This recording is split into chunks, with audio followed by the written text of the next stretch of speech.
नमस्कार, Haribhoomi news bulletin में आपका स्वागत है। आज 18 सितंबर 2025 को अश्विन माह के कृष्ण पक्ष की द्वादशी तिथि है।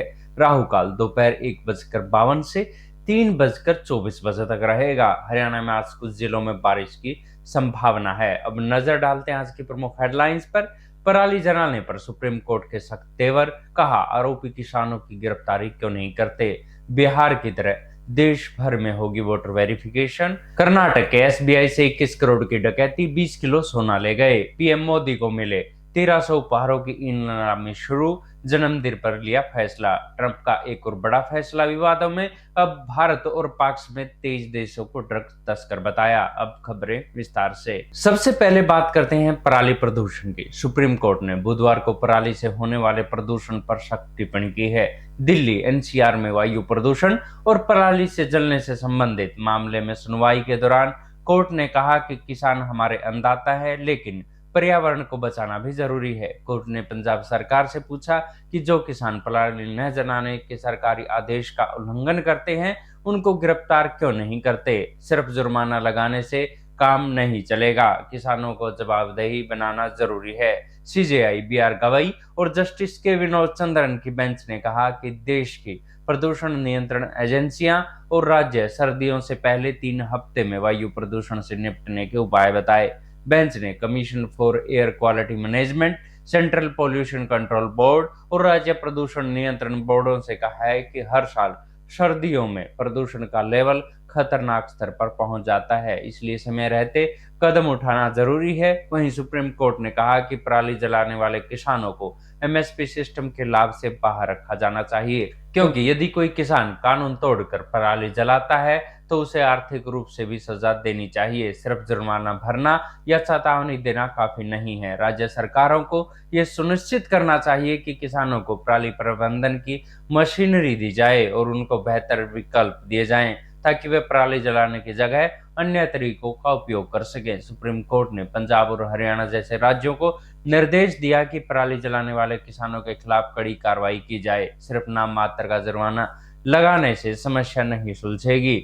हालांकि किसान को केवल खलनायक के रूप में पेश करना गलत है, इसके पक्ष में भी सुनवाई होनी चाहिए। कोर्ट ने उत्तर प्रदेश, हरियाणा, पंजाब और राजस्थान जैसे राज्यों को फटकार लगाई। बेंच ने कहा कि इन राज्यों के प्रदूषण नियंत्रण बोर्डों में लंबे समय से खाली पड़े पद 3 महीने के अंदर भरे जाएं। अब खबर चुनाव आयोग से। चुनाव आयोग ने बुधवार को बताया कि special incentive revision SIR Bihar की तर्ज पर पूरे देश भर में होगा, लेकिन ज्यादातर राज्यों में आधे से ज्यादा मतदाताओं को किसी प्रकार का दस्तावेज दिखाने की जरूरत नहीं होगी। ऐसा इसलिए क्योंकि उनके नाम पिछली एसआईआर की वोटर लिस्ट में शामिल है। ज्यादातर जगह ये प्रक्रिया 2002 से 2004 के बीच हो गई थी।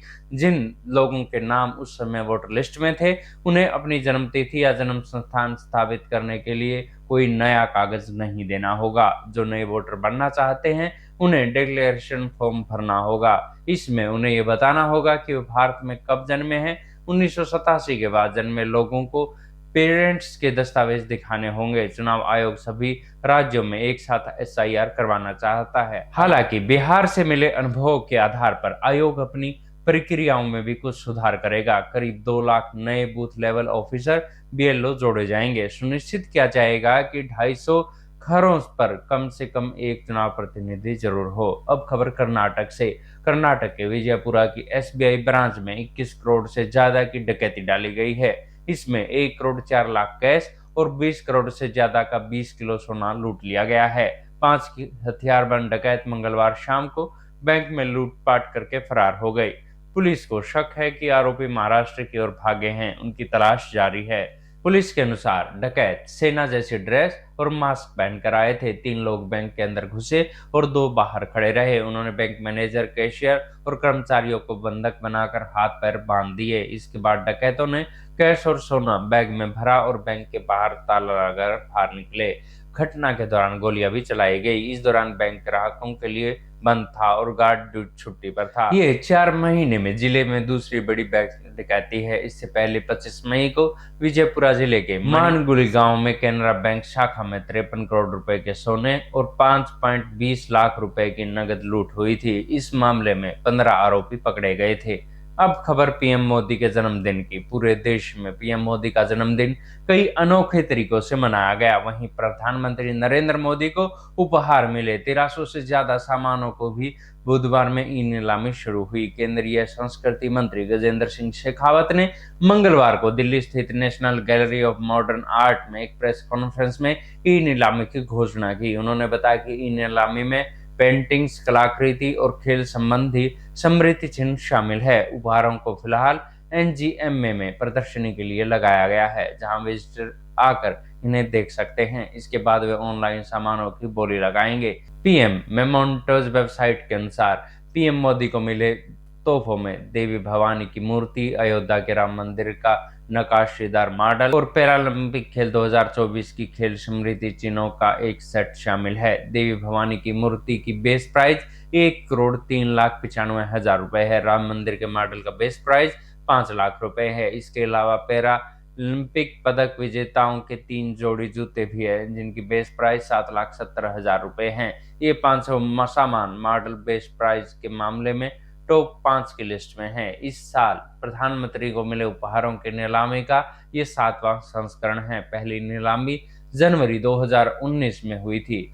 तब से प्रधानमंत्री को मिले हजारों उपहारों की नीलामी हो चुकी है। इससे 50 करोड़ से ज्यादा रुपए जुटाए गए थे। पिछले साल ई ऑक्शन में सबसे महंगा सामान पैरालंपिक खेल में सिल्वर मेडल जीतने वाले निषाद कुमार के जूते थे, जिनकी कीमत 10 लाख रुपए थी। अब खबर अमेरिका से। अमेरिकी राष्ट्रपति डोनाल्ड ट्रंप का एक और फैसला विवादों में आ गया है। ट्रंप ने 23 देशों को ड्रग तस्करी और अवैध ड्रग प्रोडक्शन करने वाले देशों की लिस्ट में शामिल किया गया है। इन देशों में भारत, पाकिस्तान, अफगानिस्तान, चीन, कोलंबिया, बोलिविया और वेनेजुएला जैसे देशों को शामिल किया गया है। ट्रंप ने सोमवार को अमेरिकी संसद को सौंपी गई प्रेसिडेंशियल डिटरमिनेशन रिपोर्ट में कहा कि इन देशों में अवैध ड्रग्स उत्पादन और तस्करी अमेरिका और रूस के नागरिकों की सुरक्षा के लिए खतरा है। ट्रंप ने कहा कि ड्रग तस्करी, खासकर फेंटेनाइल जैसे घातक ड्रग्स ने अमेरिका में नेशनल इमरजेंसी जैसे हालात पैदा कर दिए हैं। ये पब्लिक हेल्थ संकट